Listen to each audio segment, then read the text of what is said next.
Hi, my name is Dawson, or Fatal P, and welcome to the Dead by Daylight Iceberg. If you're living under a rock and have no idea what an iceberg is, let me fill you in. An iceberg is basically just a clump of information categorized in tiers that basically goes from the top, which is super common and the most known things about a certain topic, to the bottom, which is the very unknown, and you basically have to be a fanatic in the said topic to understand what it is at the bottom before getting explained to you already. But anyway, let's get started at the top of the iceberg, which I'm calling Noob tier. And no, I do not mean Noob 3. Starting off at our first topic, we have SWIF, which is an acronym for Survive with Friends. Literally all it means is playing with your friends. There's not really much to it. Basically, the first category is just going to be basically if you're brand new to the game, like you have no idea about Dead by Daylight. Maybe you started maybe like a week, or maybe you've been playing for like a week, and that's about it. That's all you know, really. Onto God Pallets. God Pallets are basically the most safe and most resourceful item you have on the map. You basically don't want to use it until later in the game, as not to waste a very, very valuable resource at the beginning of the game. God Pallets are generally at the Killer Shack, but they can be on anywhere, any map, as long as they are literally like perfect. Like, if you're looping, you can't really lose the chase unless the killer breaks the pallet. That's kind of how I would explain it. Editor Dawson here, I just want to say, wow, that might be the worst explanation I've ever heard in my entire life. That was terrible. Boop the Snoot refers to an action that survivors do when playing against a pig. When a pig crouches down, the survivors will crouch down with the pig and press the pig's nose, I guess? Just, you know, boop, boop, boop, boop, you know? It's very interesting, I know. But that's basically what gives it the name Boop the Snoot. You are booping the pig's snoot. Stranger Things. On November 17th, 2021, Stranger Things was sadly removed from Dead by Daylight, being the only chapter to get its license revoked from the game. Players that bought the chapter still get to keep all their cosmetics and characters that they bought.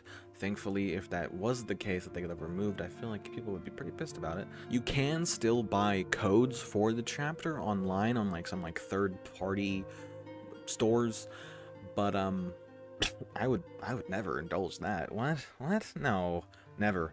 And if you do, they are like very upscaled in price. Like, I've seen some go for $100 for the Stranger Things chapter, which is pretty crazy. Basement Bubba. Some Leatherfaces like to sit in the basement waiting for a survivor to come down there, only to down them and then face camp them and never move. Face camping is already pretty strong, especially if you are a Leatherface, which basically gives like the survivors no opportunity to win unless you mess up royally. It just becomes an unwinnable situation for the survivor that's been on the hook, unless you maybe have reassurance, which could save the survivor maybe, but still, if the basement's in a terrible location, you ain't getting him. Like, I'm sorry. Hooked on You. Hooked on You is a Dead by Daylight dating simulator released on Steam in August of 2022. Yes, this is a real thing. No, I'm not joking. Go ahead and play it if you don't believe me. It's actually not even that bad of a game. And you do get a free cosmetic for Jake, and you also get a charm, which is kind of cool. The game is $10. It's a game. Ending off the noob tier, we have Otstarva. If you somehow don't know who Otstarva is, I would be genuinely starstruck. Get it? Starstruck? I like the perk.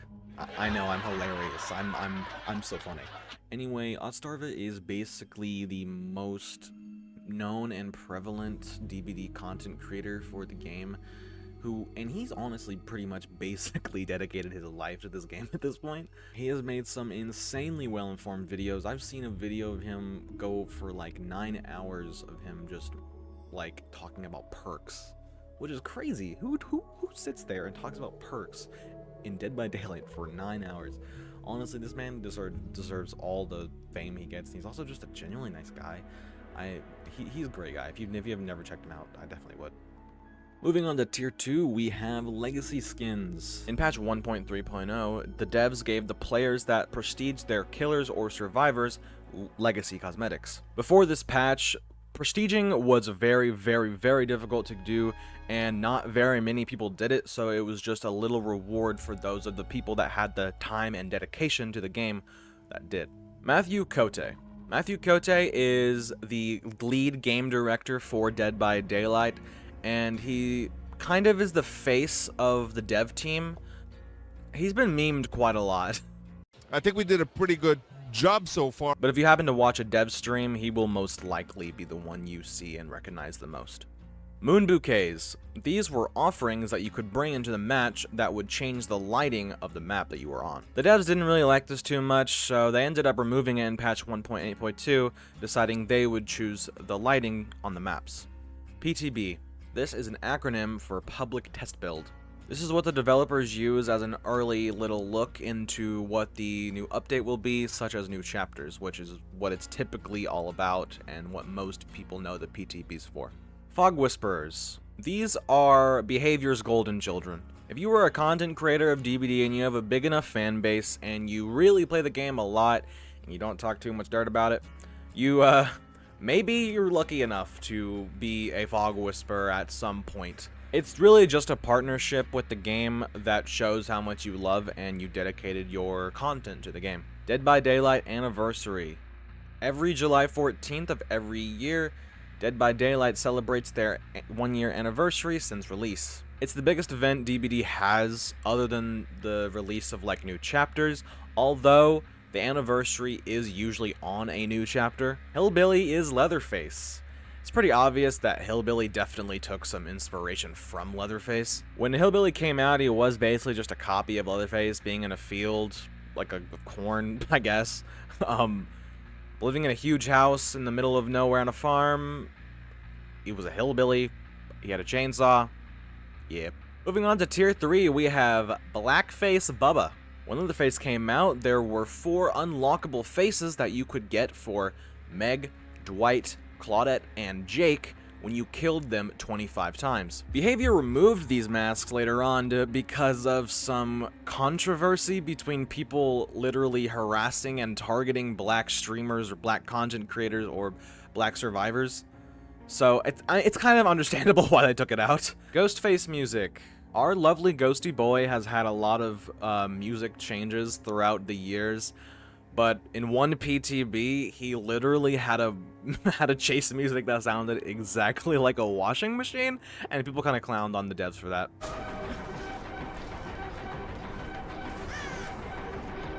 Splinters. These were offerings that you could bring into the game that would actually make you a different killer from when you came in. It's just kind of like a little tease to see if you want to buy one of the new licensed killers, such as Michael or Pig. Those were 2 I know of, but there was many more. These were removed in patch 3.6.0. The Observer. This is the narrator for all the entries found in the Tome archives. He can be seen sitting in a chair in the library when entering the archives, facing away from the player, playing on some kind of thing with his hands that kind of looks like the archive symbol. Maybe it is the archive symbol, I don't know. He appears to be being held prisoner by the entity somewhere in a tower. E. This is a meme that refers to the default secondary action key on PC, most commonly used with Dead Hard, with memes such as press E to die. Springtrap. There have been many theories debating on whether Springtrap will eventually enter DBD, but so far none of them have been true. Some people make it a meme that whenever a new teaser comes out for a new chapter, all the comments are just, "It's Springtrap! It's guys! It's Springtrap!" So yeah, a lot of people really enjoy that. All right, here we go. DVD 6th anniversary, new chapter reveal. What's it gonna be? Is this finally the moment? What the hell is that? There's something in the closet. Oh, I think I know who that is. No way. It's Springtrap! Burger King Myers. This was an in-game meme build that made Michael Myers even slower than the survivors by using the 2 add-ons Judith Tombstone and Vanity Mirror. Lots of people made it like a meme to try to get 4Ks with the build, and it's extremely difficult if you've never seen someone try to do it. You can't catch up to anyone. They literally have to be walking the entire time, like not running. So it's kind of impossible. When Vanity Mirror got changed to where the debuff of making you slow was removed, this meme build was no longer able to be used. Moving on to the 4th tier, we have 7 Blink Nurse. 7 Blink! For a short time, when Nurse was getting her PTB changes, you could literally do 7 blinks. 7! Who thought that was okay? Thankfully, the devs saw their mistake here and changed this before it was in the live release. Nerfed Pyramid Head. On May 28th, 2020, Silent Hill was released in Dead by Daylight. On the PTB, I guess you could say Pyramid Head had a rather big badunkadunk. Let's go with that. But they nerfed it. They nerfed his badunkadunk for some reason. I guess the devs didn't want another killer getting thirsted over. That didn't help. I still see him getting thirsted over 24/7. So it didn't do anything. Give us back his badunkadunk. Hellraiser NFT. On September 7th, 2021, Hellraiser was released in Dead by Daylight. Behavior announced a collaboration with Boss Protocol on making an NFT, and this was not taken very kindly by the community. The DLC was review bombed, and people were worried that Dead by Daylight would even get removed from Steam, as Valve saying that they do not promote NFTs on their platform. But thankfully, Behavior took back their statement and saw their wrongdoings. Skull Merchant is Predator. This was actually a theory when Skull Merchant came out, that she was originally supposed to be Predator because she has the same kind of look and kind of maybe a feel of what he would be like, but it was scrapped due to Behavior losing the license before releasing the update. I mean, it would make sense to seeing as why the Skull Merchant feels so rushed and incomplete, but I mean, probably not. I think people just wanted an excuse and a reason as to why Skull Merchant was such a bad killer. Dwight is Matthew Cote. Dwight was actually modeled after Matthew Cote, and this was theorized before it was actually confirmed. Moving on to the second to last tier, we have DBD images. Oh lord, where do I begin with this? For a while into the game's life cycle, if you happen to look up Dead by Daylight images on Google, you would see some rather intimate characters doing some rather intimate things to each other. But I looked this up recently actually for making this Iceberg, and it's actually removed now.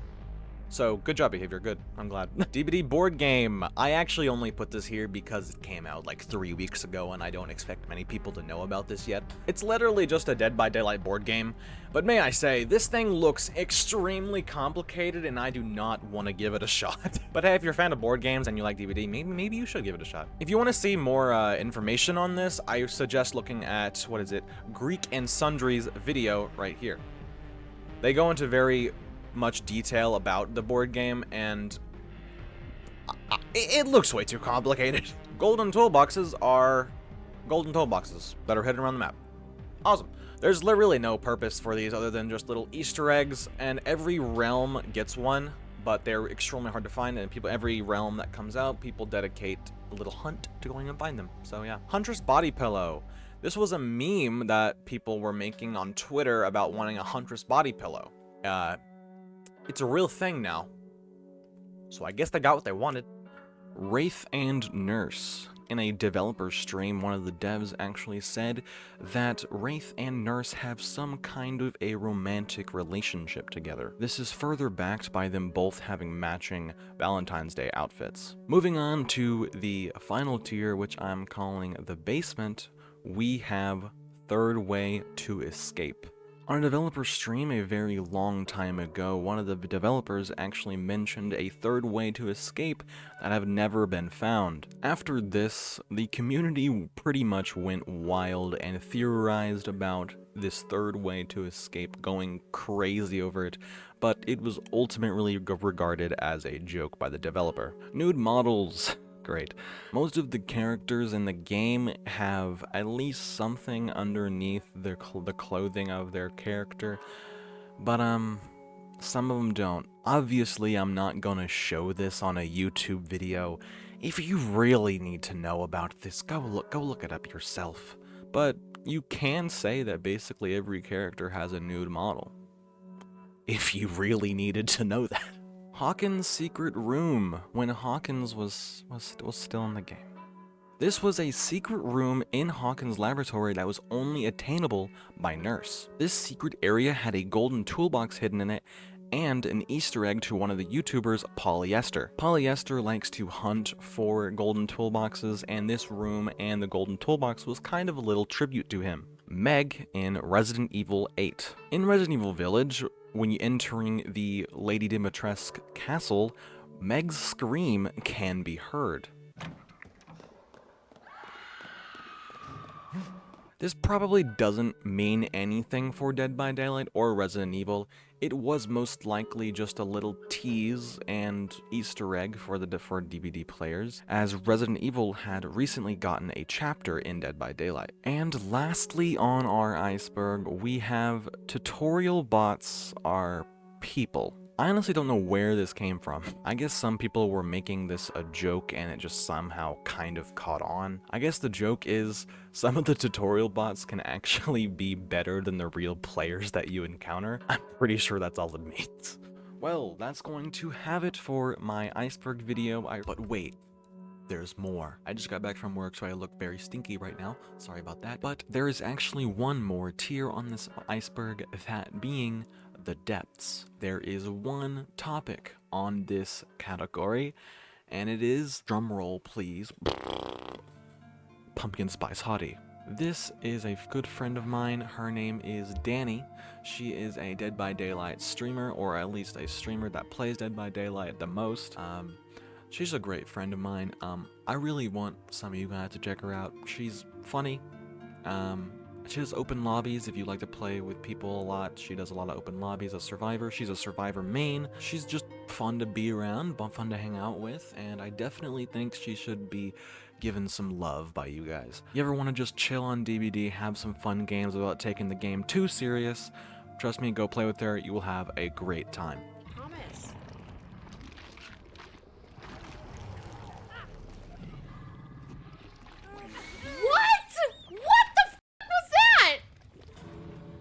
But back to the video. I really hope you liked this video, and I would really appreciate a like, and if you even want to see more, maybe subscribe. I worked really hard on this video. Please tell me in the comments what you think about this video, because I would really love to know. I mean, I made a whole 1,900 word script for this video, so it would be really nice to hear some feedback. Anyway, thank you so much for watching, and I'll see you later. Peace.